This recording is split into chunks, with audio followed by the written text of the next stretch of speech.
when you have to say no. Say eventually, but not any time when you'll still be employed here.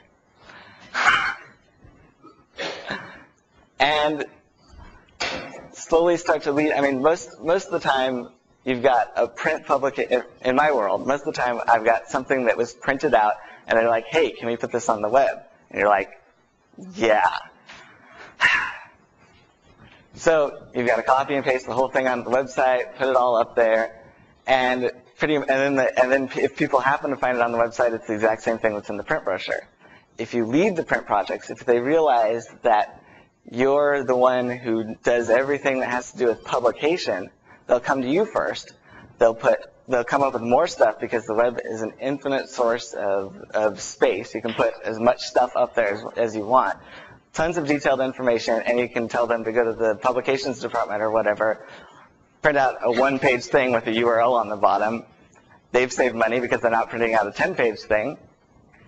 They're happy. You're taking over the world. It's wonderful. So we'll get into my timeline. I sort of broke this down. I sort of broke down how I want to take over the world into three sections: services that are on the web, services that should be on the web, and services that could be on the web. Because every service is a web service, there's nothing that won't ever be on the web. So services that are on the web. First thing you need to do is you need to refine your content that's on your website. If you're taking things that are on the website and making them better, because if they look better, people will want to be a part of it. People will want to join in with that thing. So I am a big fan of the, not as big as Tom Inkle, but I'm almost as huge a fan of departmental menus as Tom Inkle is. This basically means that you're breaking down your site into 5 sections with a lot of duplicated content. And technology can aid you in that process. You don't have to, like, every time financial aid wants to make a change, you don't have to go to the 5 different sections of the website that have a financial aid section and change that one file. There's include files, there's JSP ways to do that, there's XML ways to do that. Technology will help you get that. I started off with just include files. I've moved into JSP now, and I hope to move into XSLT stuff soon. So I'm sort of at this point in the journey right now. Basically, here's how my site is laid out. I've got a content folder, which is laid out by department. I've got the admissions department, I've got the financial aid department, I've got all these departments, so that when they call me, I can open up the content folder, open up their department, find the exact page they're talking about, edit it, shut it down, everything's cool. The site updates all the way across, because then I have the entire site replicated with just pages with 3 lines of code in it. Start the page, insert the content, close the page.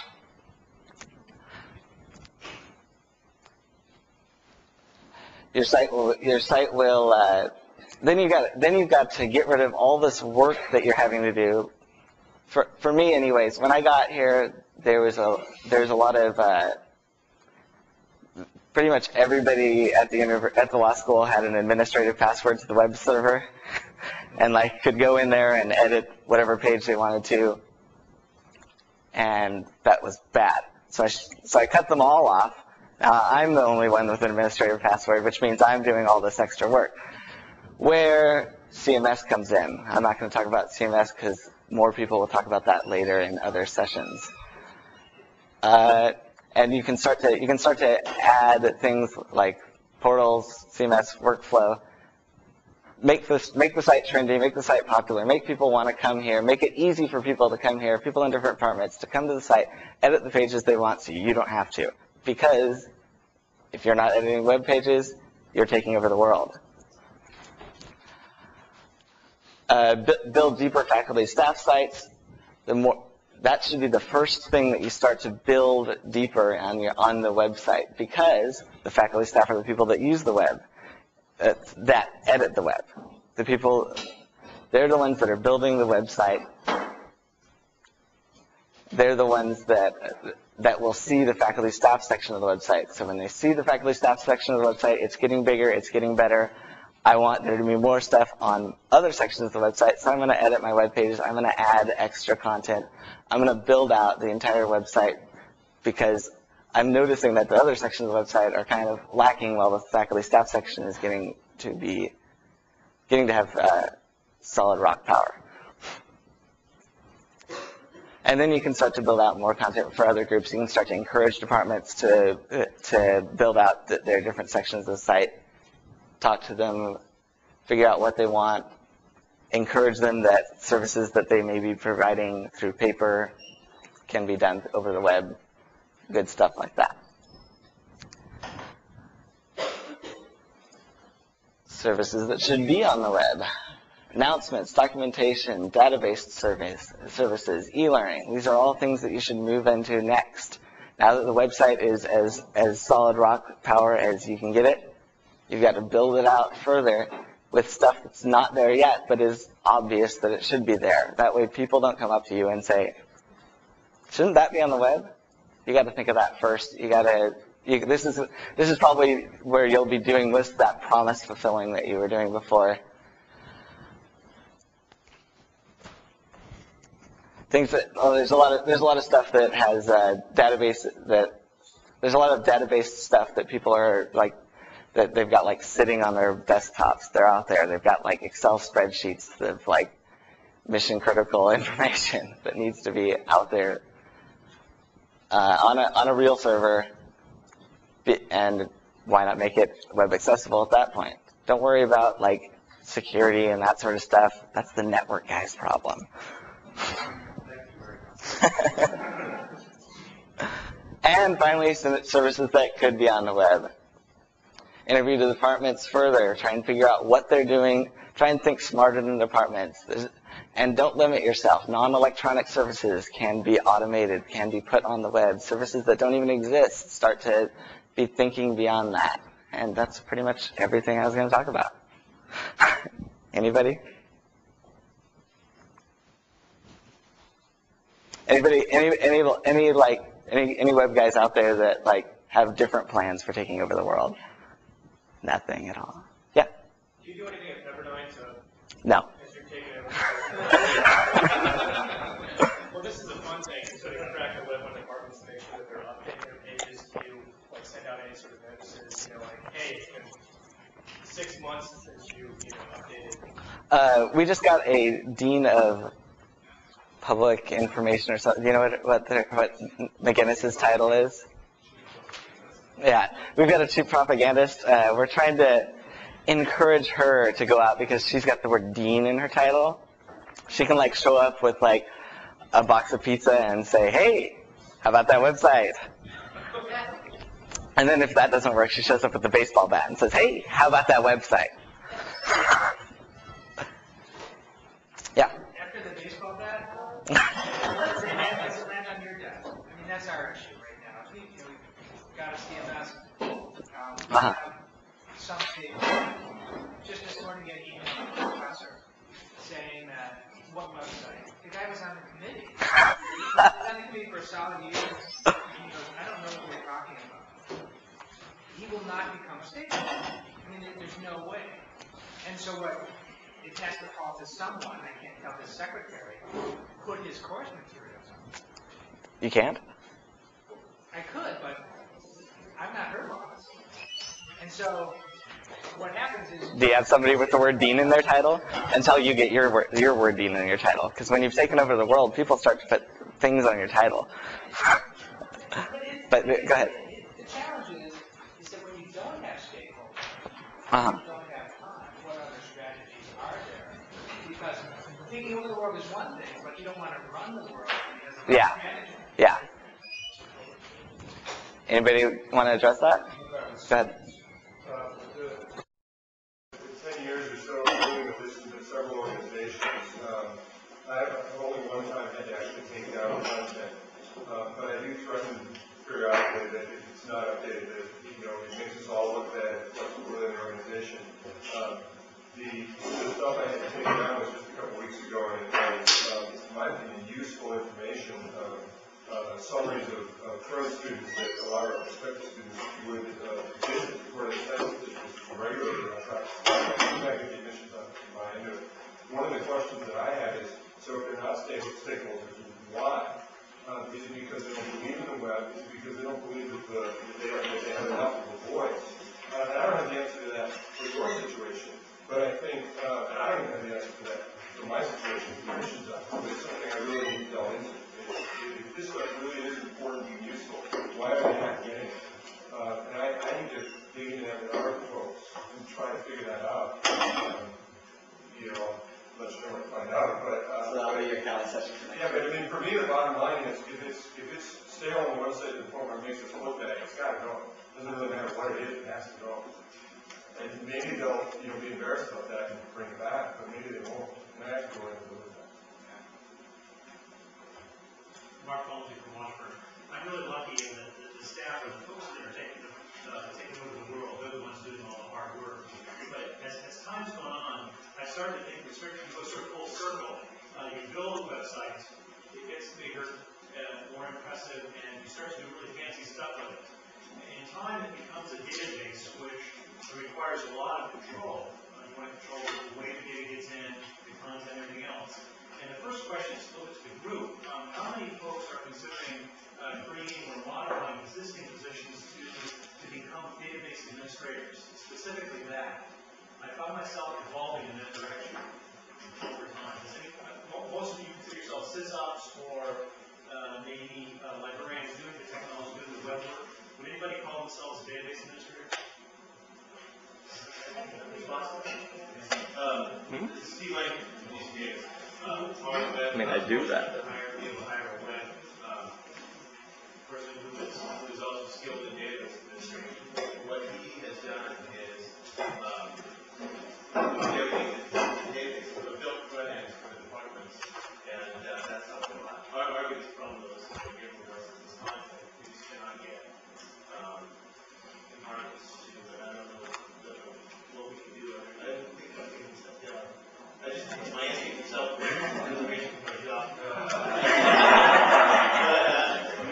But that might be my 2 summer lessons. I just got a really angry email yesterday from a mom who was on law review, and the law review cycle is a year and a half old.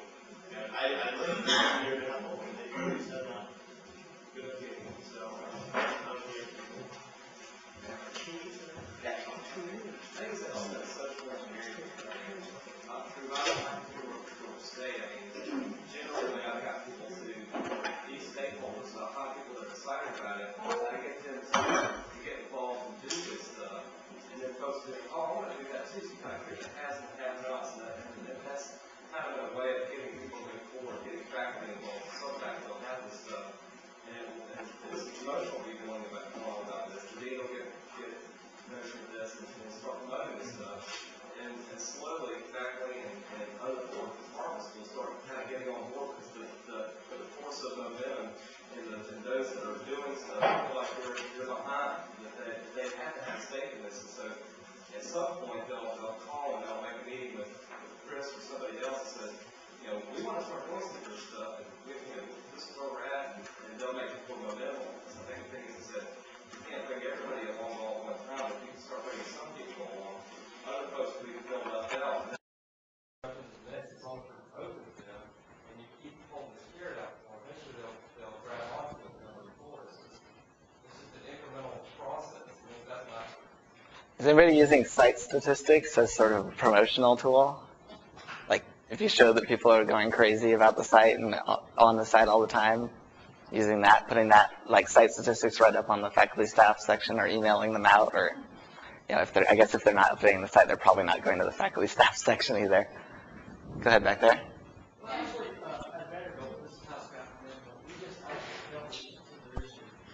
And what resulted in is the dean charged the IT department with forming a web committee and a solution or a recommendation to solve the customer problem. And what we concluded after 3 meetings of this committee was that we would set up a structure, a hierarchical structure of the administration responsibility for departmental websites. And so we identified all the different components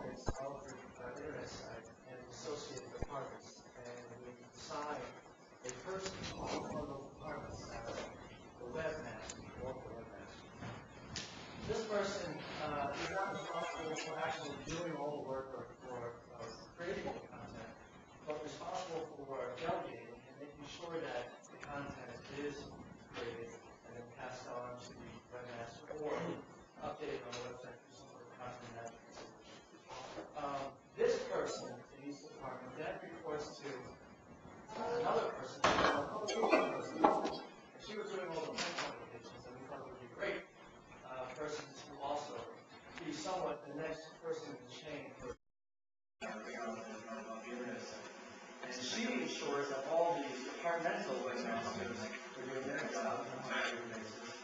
She has an hour of the dean's time every month or so to go over the vision that the law school wants to present, and the message it wants to present, and make sure that the departmental webmasters are coming up with content that falls in line with the committee and the dean's vision of the type of content that we're going to want to project. And so this hierarchical structure seems to be working for us right now. It's really, we think, the only way, because people aren't going to come up with this content. It's just too difficult. It's not simple enough. Faculty members, administrators, we're just not going to do it. It doesn't seem difficult for us, but it's another step. It's an additional burden that we're not used to doing. And I don't think they'll ever do it unless it gets to a point where technology enables them to do it really easily, almost as simple as holding up Word and typing a document. And some of the concept managers are getting to that point, but not yet. I think inevitably there's going to have to be a combination of a content management solution and sort of hierarchical administrative solution to deal with the content. We actually have a department that we like assign a specific person to be the web person, and they're going to like make all the changes to the website, be solely responsible for the web. And I still get updates from like everybody else in that department. It's like communication. And the important component, I think, to our recommendation is that we will have to buy it from the dean. So we approve it, it's going to be mandated, and it's going to go hand in the bus. People don't follow through with their responsibility. Hi, my name is April Schwartz. I'm at the University of Minnesota Law School, and we just recently had to do that same sort of thing. It was much more of a stick approach because anything we tried was not, the positive approaches were not working. And so now people have been identified in every department, and this came from the dean, that it will be part of their job evaluation whether our website is up to date and things are being taken off and put on. And, that will be, they'll be evaluated based on that. And it hasn't happened yet, so I don't know if that's even going to do it, but that's what we've been driven to. It's the right direction for the positive, because up to this point, people have looked at web responsibilities as an additional thing. Oh, something else they have to do now. It's the main thing. Oh, yeah, that's the job.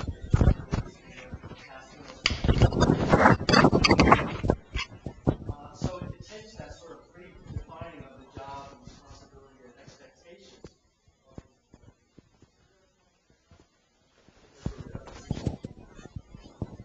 When you think about the character stick, which we regularly use, one way to think about it is that the stick comes from the top down in the organization. If I have no power in the organization, I can't beat up on anybody.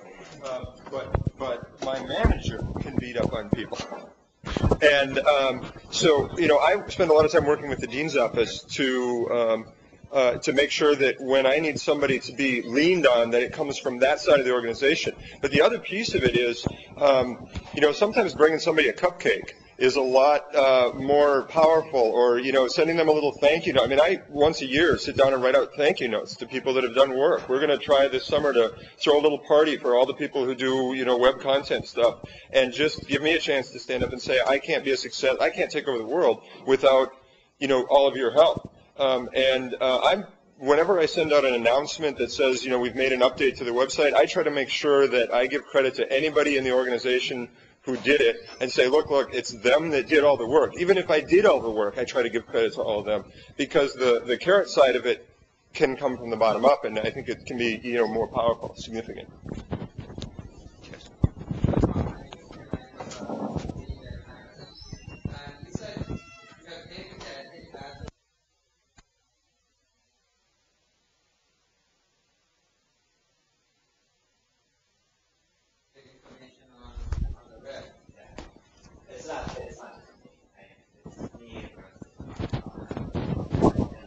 Just the tech people, we have a universal. Yeah? I'm afraid of you. I'm running away. If someone wants to do any changes on the main homepage, you have to have an answer? Unfortunately, right now we don't have a content management solution. the university is looking at different options for that, and we're pushing them hard. Thomas? Even though we've had a lot of problems getting contact with these departments, it always seems like there's a couple of people who are just ideas, dumping content on your desk, and have ideas for services all the time. It seems like 99% of the time, those people are motivated by something else they saw on the web. I don't think there's ever been anyone more rapidly motivated by anything than seeing what one of their peers or what a competing school is doing. Almost all your deans will have a few schools picked out that are their peer schools or schools that they want to overtake in terms of ranking or reputation. And if you can show them what this financial aid department is doing, or what those faculty pages look like, it's amazing how motivating that can be too. We've had a lot of luck, and we've had a lot of bad luck too, with professors who've really gotten in their head that if we're not doing this, this is really bad, and they've come to us with tons and tons of URLs and wanted us to do the same thing.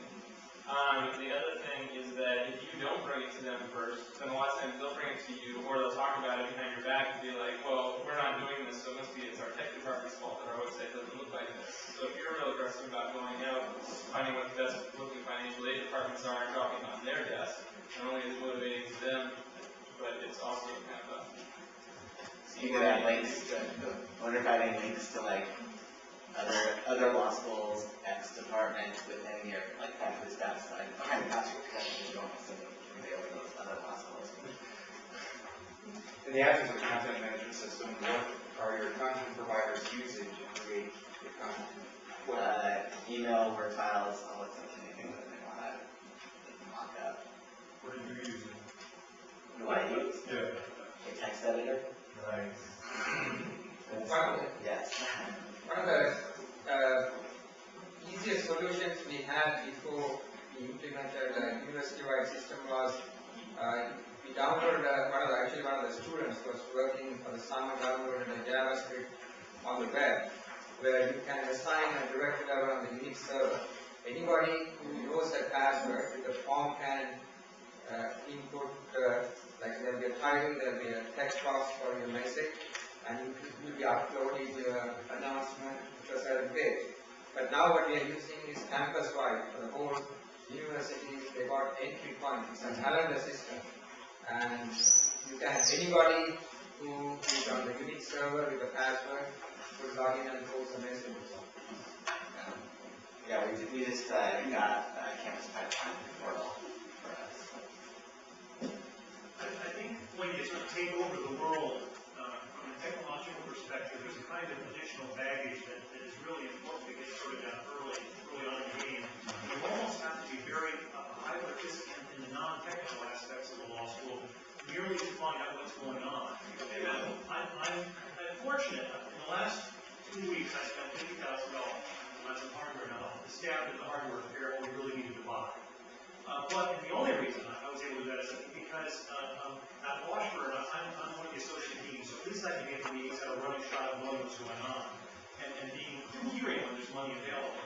So you have that kind of a benefit. But my only point is that I think you've got to be really careful if you're not in that kind of environment, because you run the risk of, with the best intentions and with the best of skills, going down a path that doesn't give you any proof. Because you didn't know that, for example, there was some really totally contradictory thing going on, and it wasn't by malicious thing you didn't know about it, you just didn't know about it because structurally you couldn't know about it. So I think there's a kind of caution that needs to come out there. Mark, that just happened to us at Pepperdine. We were redesigning the site. Nathan was heading up the site redesign. We were working very closely with the associate dean for administration, and at the same time, completely parallel path, they were creating a new view book for the law school. Nathan and I had no idea that this was going to happen. And at the very end of the design phase, that associate dean mentioned in one of our design meetings with our university publications, and we're also working on the same project with the view book. And we're in our web group with the university publications and that associate dean. And meanwhile, they've been tracking with the view book with the university publications and the associate dean.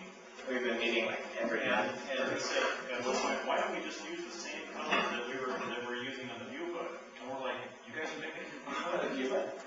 And we've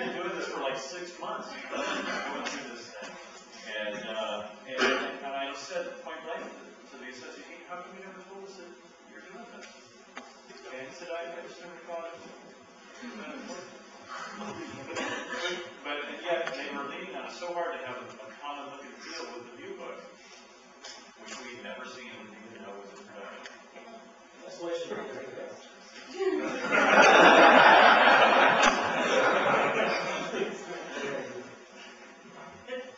One thing that we did prior to implementing a CMS is we just mirrored the server, the website on a local area network, and then put shortcuts on content managers' desktops.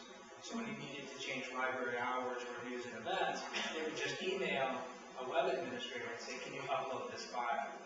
That way they don't really have to learn a lot about editing, and they can see it in context. They can see how it's actually going to display on the page. Whereas if we say, oh yeah, just download hours.html, and then they want to put this graphic in, and they don't tell me how to put the graphic, and everything's a mess. So we avoided some of that, but I think part of the breakdown is that. Of course, I hate missing links, so Yeah. it sort of gets in the way of that. But if you can't be replaced, you can't be promoted. So if you're the gatekeeper for the, for FTP, if it weren't for the animal rights people, trained monkeys would be doing that. But everything comes through one person, and I became the roadblock. Which is why content management is a Right. content management And solution. yeah, it's definitely a solution, but if you don't have that in place, I think an alternative is. And I think the other thing would be that There's a lot of pretty cheap content management solutions that will actually produce valid code. I know, like Macmade to contribute well, it's got a lot of holes on the back end. It's a pretty solid product as far as like producing HTML and that sort of stuff. So.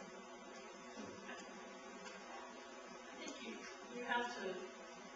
It's almost kind of an individualized approach. I mean, every person is different, and even though you have this great content management system, if the head of that department is a technophobe, you have a problem. And so, for me, I spend a lot of time figuring out what it is that works with each department. And, for some departments, we work with them purely in paper, because that's the only way I can get them to update the content. I just tell them, just print it out, write on it in red, and see if it's here. We get updates all the time. I don't ever have a problem with it, because, we're able to figure out what it is that works with each department.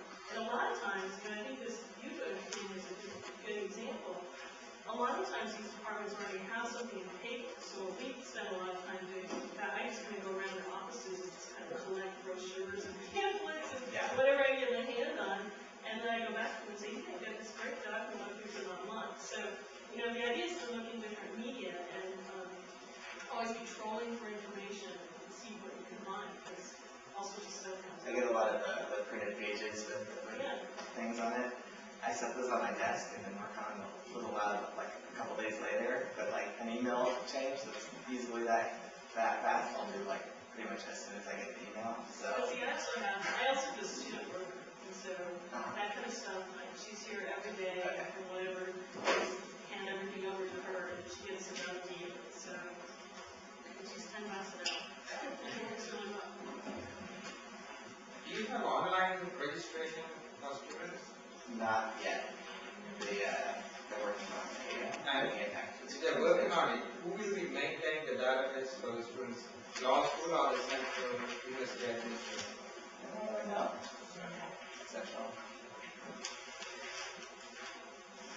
The other thing that I think about in terms of content updates, maybe there's something, this doesn't apply to the law journal, I think, but if there are other things out there that haven't been updated in a year and a half, maybe they don't belong on the web.